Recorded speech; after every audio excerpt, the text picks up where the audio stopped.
Hello, and welcome to the CRM Zen Show. This is episode 362, recorded for Friday, July 4th, to Boldly Commerce, where none have gone before.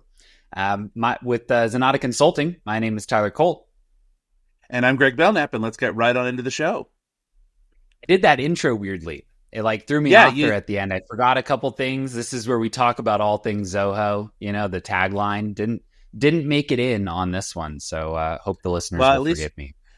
Hey, for me, I count it as a success that you said the correct date, right? That we didn't have any. Didn't say that we were on a suddenly streak in October. For quite a while. Yeah, we were on a streak for quite a while of getting the date wrong, inexplicably, and increasingly wrong each week in a row. So yeah, really not sure what that collectively. Back. And I was on one of those shows. I was on one of those wrong date shows. So I have no. In the best week. But all right, we do have kind of a busy week here, so we'll jump right on in. Before we get to the news, though, let's get a quick word from our sponsor, us. Are you struggling to get your team trained in using Zoho effectively? Considering the hefty costs of team meetings and onboarding sessions dedicated to Zoho training, there has to be an easier way. Say hello to efficiency with our Zoho team training courses. Zoho CRM made easy. Become a project management pro, top-tier customer support, and maximize your marketing impact. Are you ready to equip your team? Start today at zenatta.com/training and let us lead the way.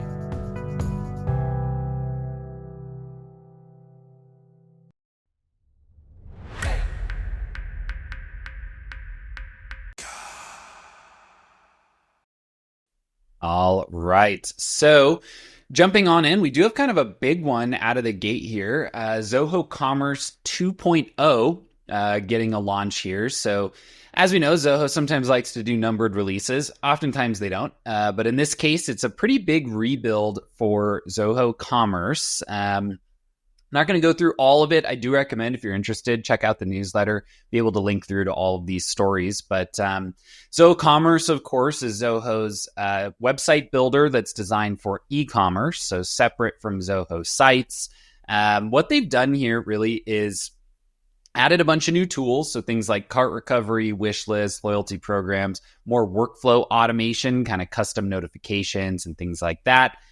New and improved mobile app. More things outside of just the products. So service listings, right? So if you're coaching, you got a consulting business, maybe you're doing design work, right? You can essentially showcase and sell those through the website as well. Increased reporting and automation tools again in the back end. If you check out this blog, they'll also have a link to this nice little website here that kind of goes through each of these in more detail, right? So again, just to redo, I think a big uplift around themes and the design components of commerce. I know those were always a little bit lacking, so I'd be interested to get my hands on those. Lots of new themes, proper CDN, which is honestly kind of like a minimum requirement, I think, for a lot of websites now. You need that. Recommendations. I know this is actually a tool that for a lot of people is a bit of a showstopper that would prevent them from going to commerce. It feels like such a minor thing, but that upsell capability, right? Oh, I'm on a website, I'm buying shoes. It goes, hey, want some socks? Mm-hmm. Right? I mean, if even 1 out of 20 people say yes, that's a bump to revenue that you don't want to lose out on. So overall, a nice suite of improvements. I'm really interested in this. To date, really one of the only use cases where we really would recommend commerce is if you're selling through like distributors or retailers where you're managing price lists, just because those actually sync from the finance suite into commerce. But I think this could be an interesting suite of updates to maybe make this a little bit more appetizing for people that are selling B2C or direct. Yeah. So this would obviously be a direct comparison to a well-known established one would be like a Shopify, right? Yeah, exactly. And so what I would be interested in is because Shopify does have, we see a lot of people use Shopify if they're also using like Zoho Books and Zoho Inventory, because it does have a pretty reliable integration with those applications. So I'd be curious to see if Zoho Commerce can provide any like smoother integration with books and inventory. I mean, I would hope so, since they're part of the same ecosystem. But I would say that would be a big thing, is if there was more. That I can tell you is really good. That's always been really good. The integration between commerce and inventory is really slick. I mean, basically, it's like you have an item, you check a box, it shows up on the website. It's not even really like an integration. It's almost just like a different front end for placing an order in books and inventory. So it's very smooth. Like, you will have those issues in Shopify of like, you've got SKUs in inventory, you've got SKUs in Shopify, you've got to confirm each and every one of them when you turn it on. Things go a little weird with composite items, right? Because Shopify doesn't really have composite items, so things can get a little bit weird. But yeah, in the past, when I have interacted with commerce, the integration into books and inventory has always been great. Really no issues at all. So yeah, honestly, I'd be interested in, seeing somebody take a crack at building one of these commerce sites out, because again, I think a lot of those reasons that people weren't going there are, at least they're trying to handle them. So I'd be curious to see people's input on that. Any commerce users who watch the show, leave us a comment if you've tried any of these new features, because I'm really curious. With that, we'll jump into our next one here. This is Playground. Don't be confused with Sandbox, even though that's what it is.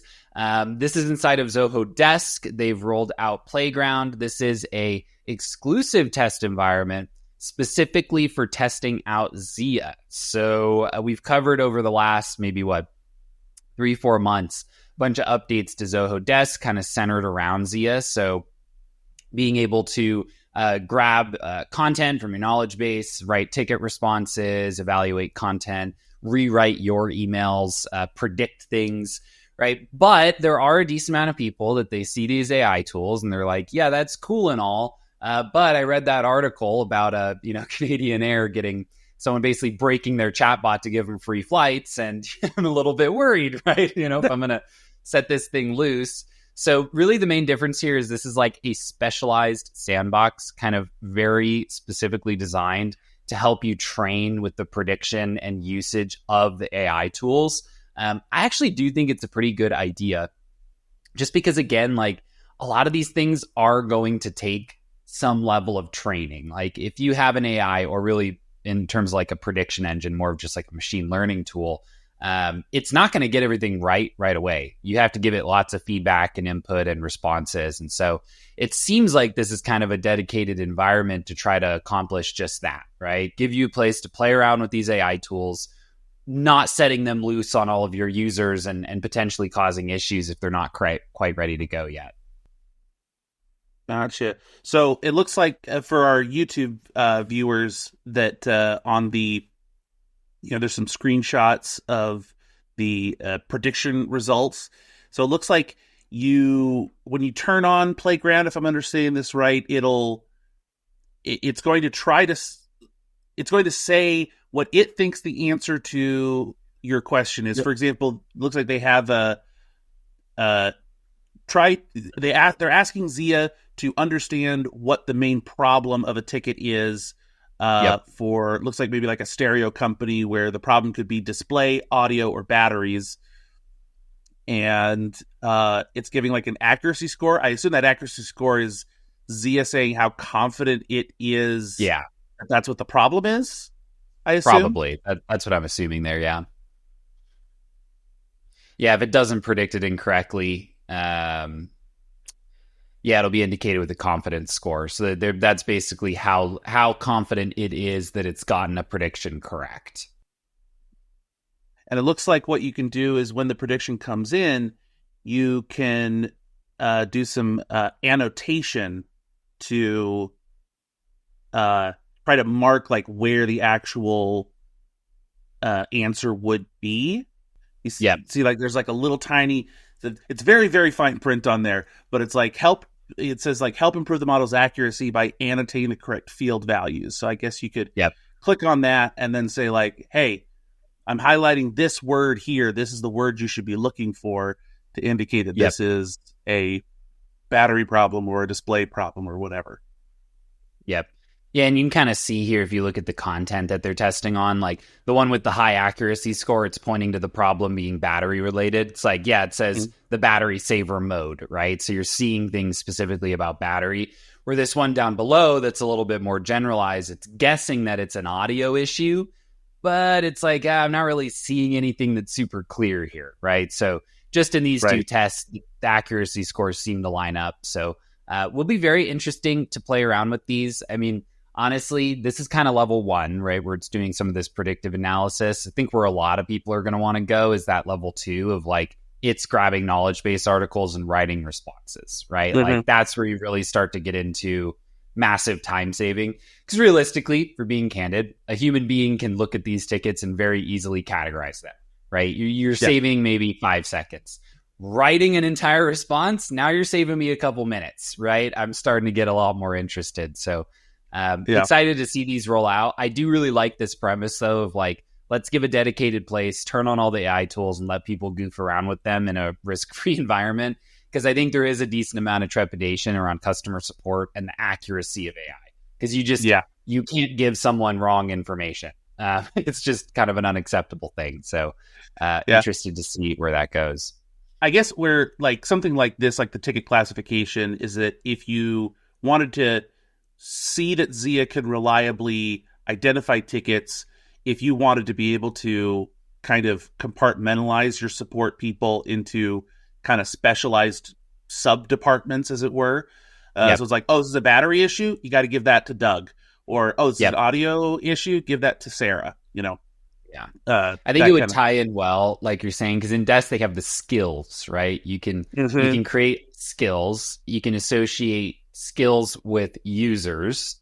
Then you can categorize a ticket that it requires a certain skill, and that can trigger automated assignment, right? You can actually round robin within a skill. So, yeah, I mean, honestly, if you're cutting down on ticket assignment, right, now you're getting into proper time savings, right, where that can actually make a meaningful difference and maybe cut out a step of the process. So, for Desk users, go ahead and give this a try. Should be an interesting one. Next up, couple kind of rapid fire stories here. Quick one, WhatsApp integration now supported for Zoho Sign. As well, they're kind of doing, I wish Zoho, if you're listening, break these out as separate articles. These are not the same thing. So quick editing capabilities in WhatsApp, different concepts here. So what this is, essentially, you're now able to send out a Zoho Sign agreement natively via WhatsApp. Pretty slick. Again, we in the US use a lot of SMS. Everywhere else in the world is using messaging apps primarily at this point. So being able to get into WhatsApp is really nice. Now, separately, an update here outside of the WhatsApp is the ability to essentially have agreement editing functionalities so that you can switch an edit to, or make an edit to a document without having to export it and import it. This is actually really nice. It's why I should probably get its own article. Because one of the biggest challenges with Zoho Sign is that you send it out and they sign it or they don't, right? There's no like request edit functionality or anything like that. Those do exist in Zoho contracts, but the vast majority of clients are running a mail merge through Zoho Sign. They're not using contracts because of the limitations to like the visual design that you can do there. So being able to allow someone, I mean, I like the direction they're going here of like request and edit. And ideally I can just make that edit without having to like recall the whole document, load it back in there like this. Cause this happens for us. Someone will say, hey, can you change this little language or can you add this here? And we're like, yeah, no worries. But it basically means restarting the entire process. So being able to make that change mid signing would be really smooth for us. So I guess the question is, do they, because they don't really, again, they should have given it its whole article, but where does it, like, does somebody, when they go to sign, is there like an option, like a button somewhere for like a request edit, or? That's exactly the question, right? And again, or do you just message the person who sent you the thing saying, hey, can you go in and edit that? And then I can go in and edit the request since it hasn't been signed yet? It's not clear because here they're showing this highlight, which would kind of make me think this is the thing where we're going to make an edit, shall be for a period of 2 years. And maybe we want that to be 3 years or whatever it may be. So yeah, again, we'll have to do a follow-up on this one because they're just not giving us too much, but we do know that it's coming down the pipe. And again, selfishly, that is an update I would love to have, just because it does occur for us. Maybe 1 out of 20 new clients will have some little language change that they want to make, and it's generally not a big deal. But it would just save me, 20 clicks to redo things more manually. I mean, kind of looking at this and reading it, I'm not sure if it is like editing after it's been sent or if it's templates only.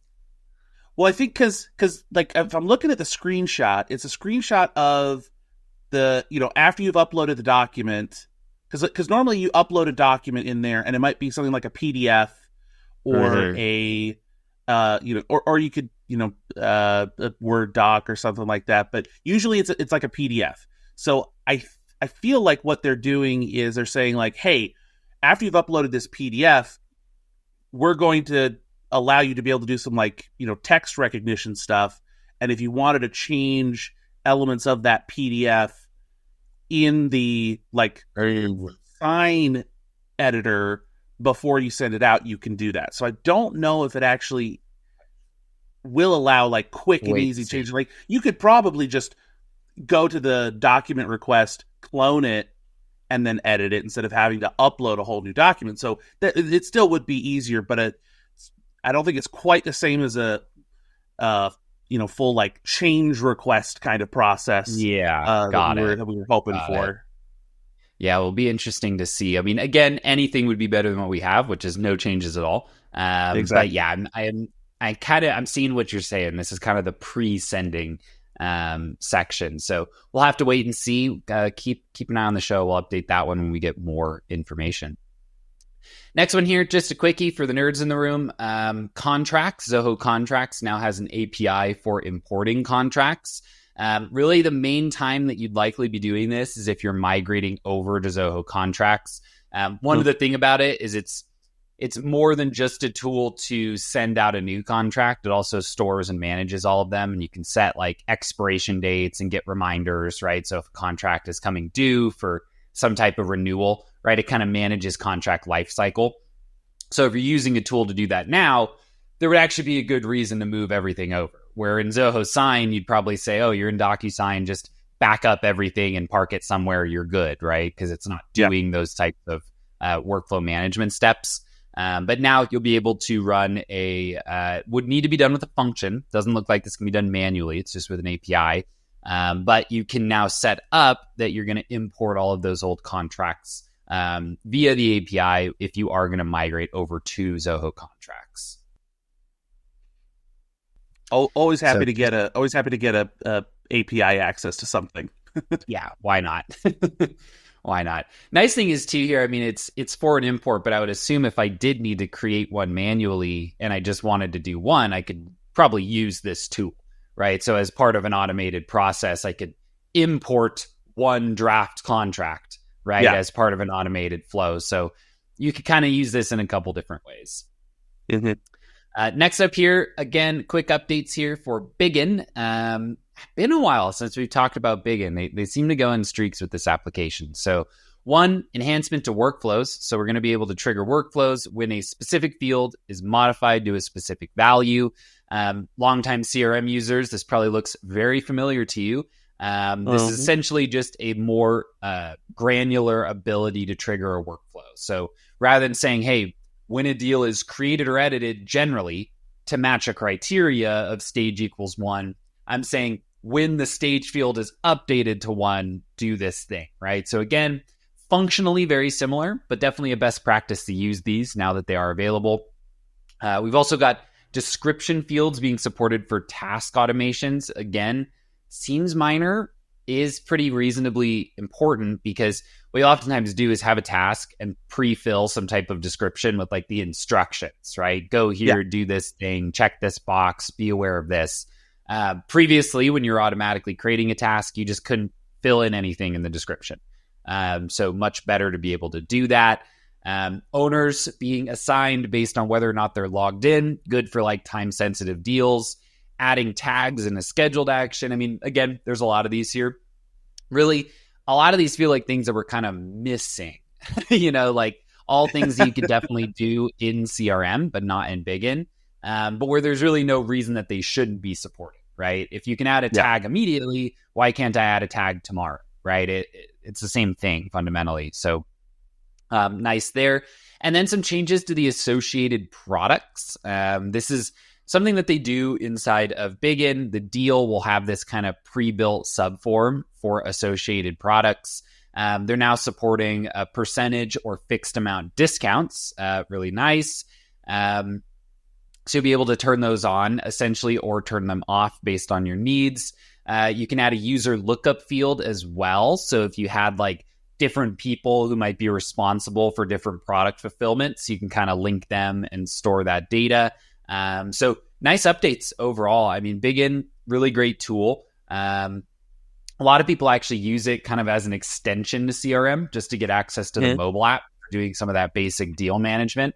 And nice suite of updates here for workflows.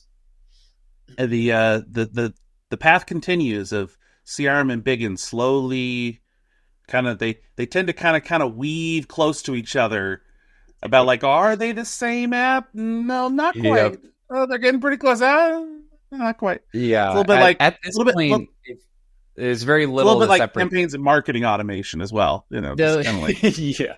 Those are even more similar. Those are even more similar. The one thing with Bigin is I still don't think you can trigger a deluge function in it. I think that is still the one little limitation that is, I would say, the most meaningful one left. Like if you look at these workflow actions, I don't think there is deluge quite yet. So that would be that one big reason to stay with CRM. And obviously the ability to make custom modules, just more customization in general. But Bigin just getting bigger and bigger over time. It's in beginning. Next one, just kind of a PSA and a shout out to Zoho on this one. So they do a series of blogs over on the CRM developer community that they call Kaizen. That's a word associated with lean management that basically means continuous improvement. We like this series. This is, I think, one of the best ongoing pieces of content that Zoho makes. These are basically very detailed, very applied, useful things that people do in CRM, right? And they're very granular. So like, hey, triggering a client script in a button, creating a field via API. These are like very technical, specific things, and they're very useful. I mean, I remember when I was first learning Zoho and I would be Googling to try to figure out how to do things, I would oftentimes land on the Kaizen articles because, again, it's like these are code snippets, right? So if we grab like subqueries in Cocoa API, this is not like just a descriptor. It's like, hey, here's the code, right? Copy paste this, add in your stuff, and it will work. So again, don't want to go too far down the rabbit hole on this, but thought I would do a shout out for them. They've done 200 of these now.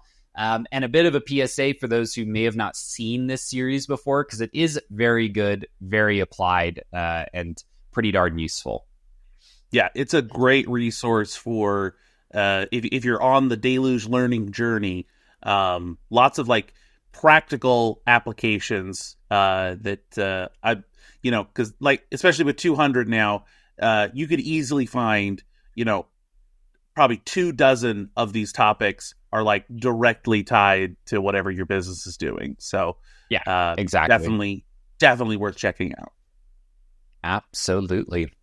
All right. I think with that, we have wrapped up the news here for today. As always, appreciate you guys going through. There's a bunch more news on the newsletter, so make sure to subscribe for that over on Zenatta.com/newsletter. We did have to leave out a decent chunk of stories today just because there were quite a few.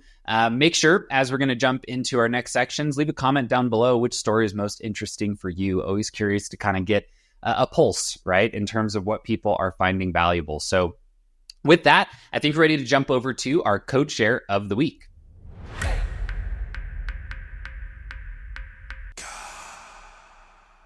All righty, code share of the week. So sometimes we have simple code shares that pretty generalized. You can plug into whatever you're doing. And then sometimes we have recursive batch processing in Zoho inventory and books.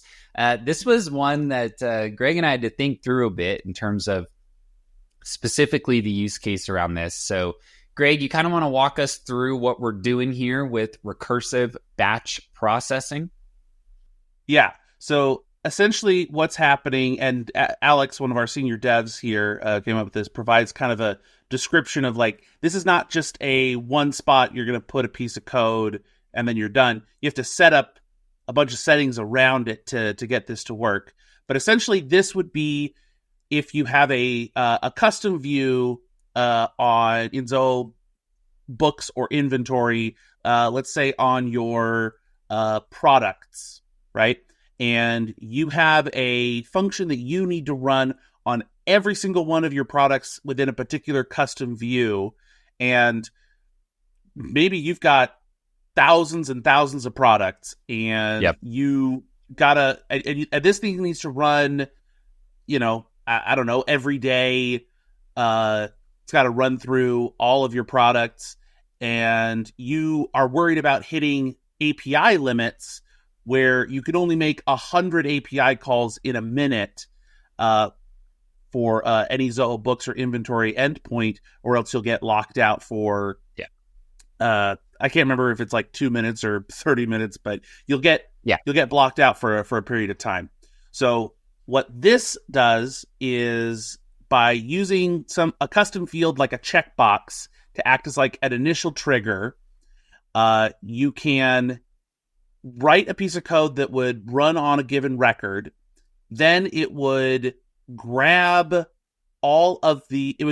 batch of records from your module where that checkbox is not checked, run whatever your function needs to actually run on those records, then update that checkbox to true for all those records to indicate that, like, we're done. We've successfully processed these records, and that will then trigger the same workflow rule again to grab the next batch of unchecked records. And so this will kind of incrementally go through every record in your custom view. And so, like, if you set the batch size on this to 1, it's going to run 1 record at a time for every recursion. And then if you want to set the batch size to something like 5 or 10, right, you could run it in kind of those larger chunks depending on the speed at which you need this thing getting completed. Now, obviously, the other option that you could have is a scheduled function that could run every, I think in books you can run every hour, or is it every 2 hours like the CRM? I think it's 2 hours. So you could run it once every 2 hours and run it on a batch of, let's say, 50 or 100 records. But for some people that means that you could only run it on what was it? Okay, 100 times 12, right? Yeah. So 1,200 records a day. But if you have 5,000 products, you need this to run every day. This is where you would need to do something like this. You also have to think too, like, that your 100 is optimistic and that you're only using one API call per record, which oftentimes you might be using more, right? So yeah, definitely an interesting one. I'll highlight right up here, this insert your function or run. This is like what it's going to do. So if this was like a list of sales orders, this is you making a package on the sales order. Then you're basically triggering the next batch of them to run. Couple things you could do here if you're extra concerned about API limits is you could always add some type of delay, right? So if you wanted to say, hey, run, queue up the next ones, wait a minute, then run those, then wait a minute, then run the next. So there are little things you could tweak in here as well, just depending on if you need to, based on your volume of data and those API limits. So a good one there, as always, over on club.zenatta.com. That's where all the code shares live. Free community, Zoho nerds helping Zoho nerds. You know the bit. Done it a million times. Totally free. Just head over. We do require an email so that we know that you're not an AI overlord trying to overtake our community. So head on over there. Great place to be if you are a Zoho lover. All right. With that, I think we're ready to head over to Zenatta.com and check out what's new on our website. All right. We are digging deep into the well of blog topics this week. This is declare independence from bad software by switching to Zoho One. Little 4th of July bonanza here. Just some of the pros of Zoho One, you know the drill, right? More flexibility, save money, everything's integrated, always worth considering. The other update on the website is a new case study from long-term client ScaleHub, actually over in Hamburg, I think in Germany. For them, we built out CRM, Zoho Analytics, I think a little bit of the marketing stack as well while we were in there. Big shout out to Suzanne and team. We love working with them. They're saying that, yeah, essentially we've reduced admin time by 1 full-time employee per month, right? So just saving on all of those task creations, check-ins, those steps, right, that just eat hours in the day. I mean, like lead assignment, right? If you're a high-volume company, that actually takes a lot of time. A lot of document management as well, I think, goes into this implementation. So does that mean that we technically eliminated 1 full job? Or we help them grow revenue without having to hire. There we go. Depends how you want to frame it. I have actually noticed that. Someone asked me off topic.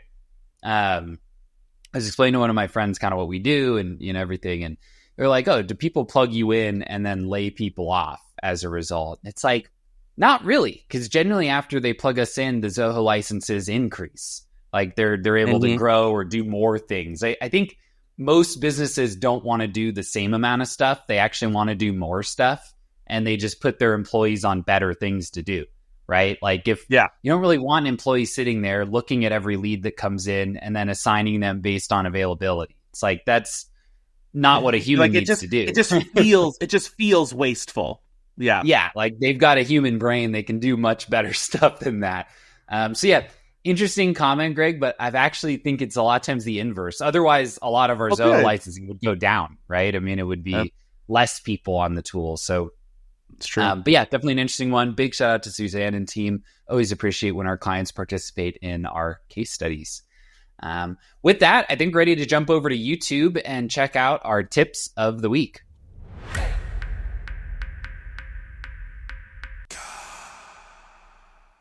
All right. So 2 videos this week. First off, a bit of a deeper dive into one thing we talked about last week, which is the ChatGPT integration for Brand Studio, which is a special app included in Marketing Plus.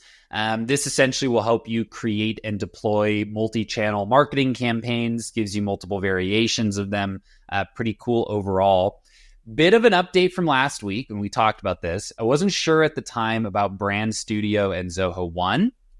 Right. Currently not supported, but I hear a whispering wind that in a future rebuild and adjustment of the Zoho One suite, it will be included. So again, just the whispering wind letting me know that, but something to keep an eye on because I think it should end up in Zoho One, which would be really nice because honestly, Brand Studio is pretty cool. The ability to like tie in all your different channels and build a consolidated campaign that goes through various channels at different times is pretty darn useful. And then having an AI tool kind of pre-create it for you is even better. So keep an eye on this space. I think it will be something that will add lots of value for people as it does start to get applied outside of just the Marketing Plus suite.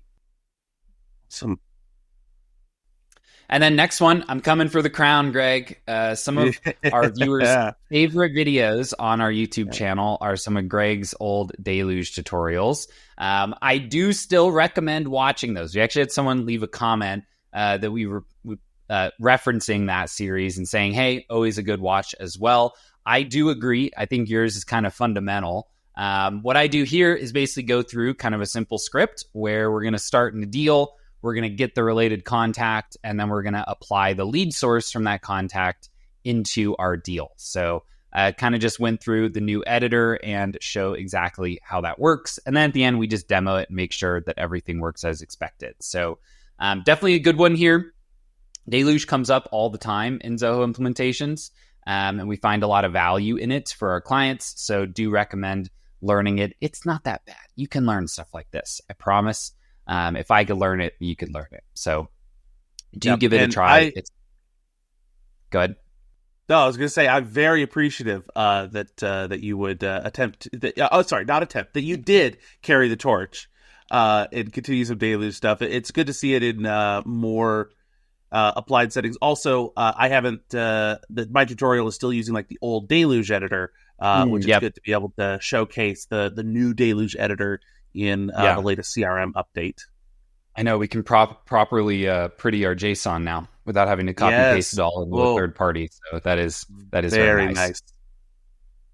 As always, over on Zenatta.com, that is where YouTube.com/Zenatta. That's where all the videos live.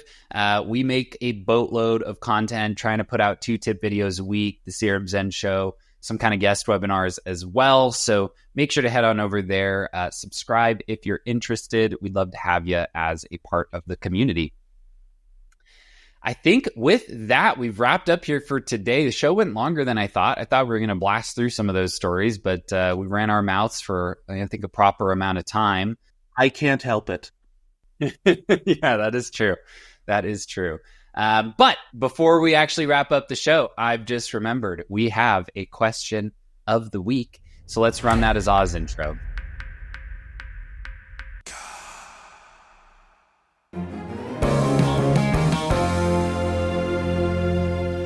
You thought I forgot, Freddie. You thought I forgot. I really did. I know. All right. Question came in from John Wick. We felt obligated to answer it in fear of our lives and livelihood. We don't want him hunting us down. We're going to leave his dog alone. Question for Greg this week is, how do you guys handle the background processing time when you're working with Zoho Writer document merges?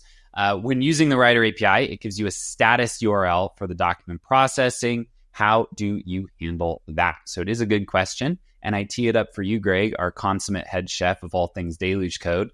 How do we handle this?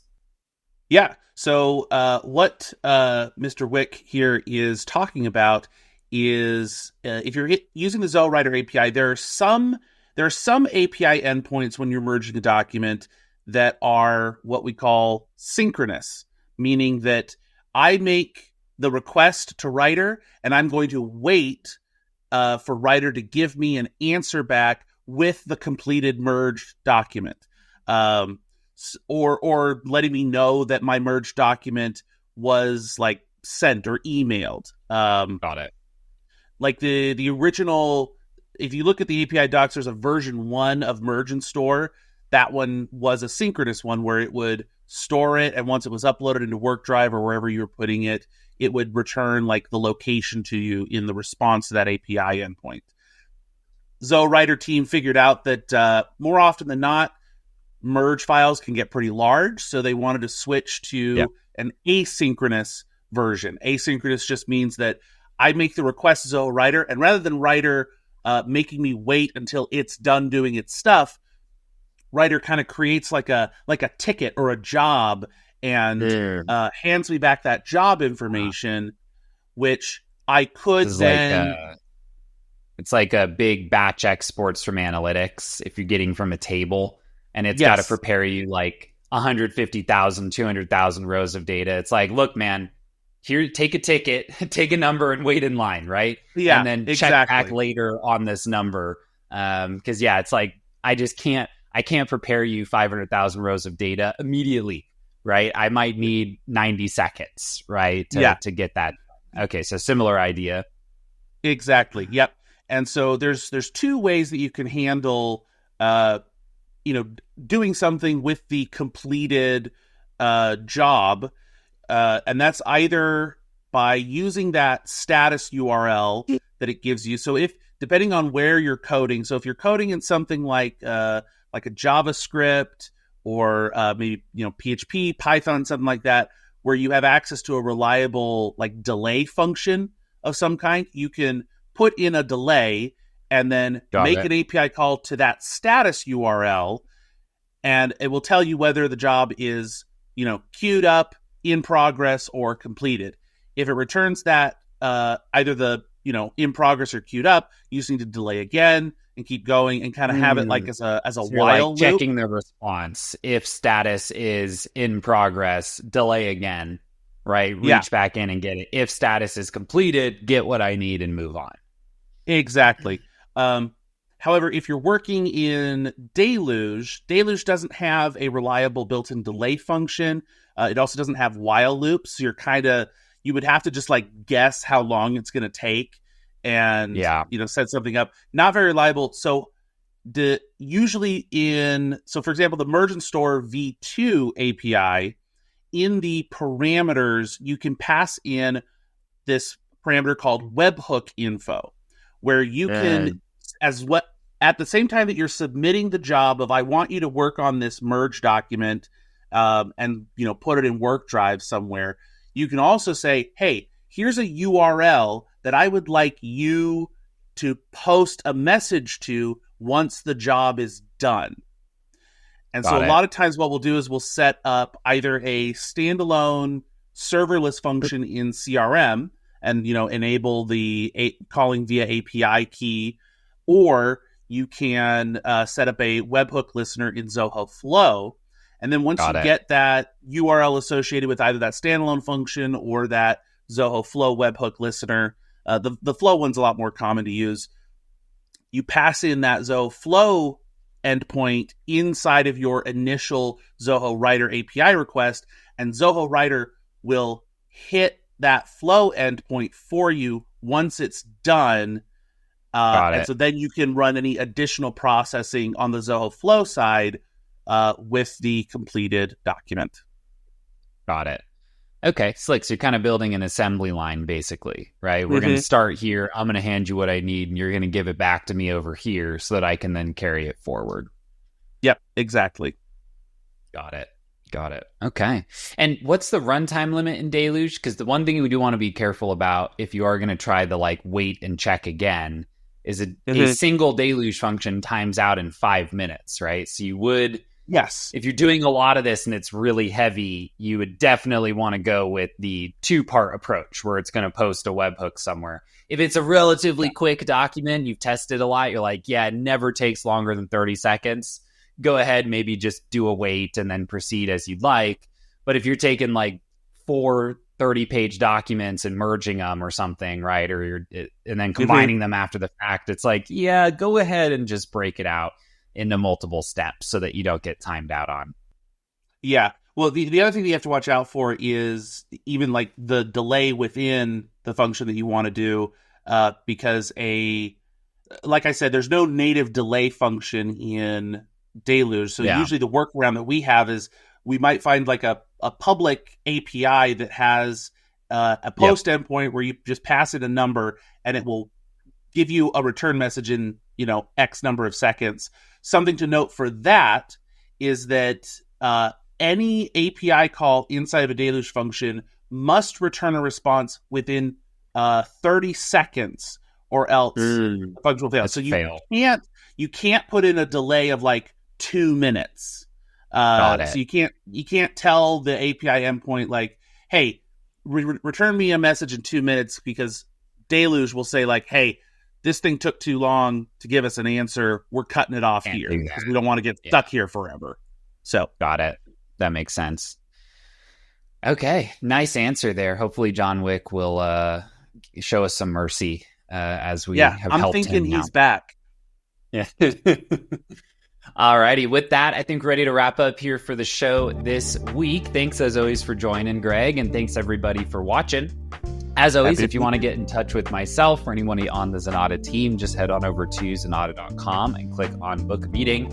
On the website is also where you'll find complete episodes of the show, as well as links to all the stories we discussed today. And head over to club.zenatta.com to join the community where we have our code shares every week, as well as staying up to date with the latest and greatest in news and events.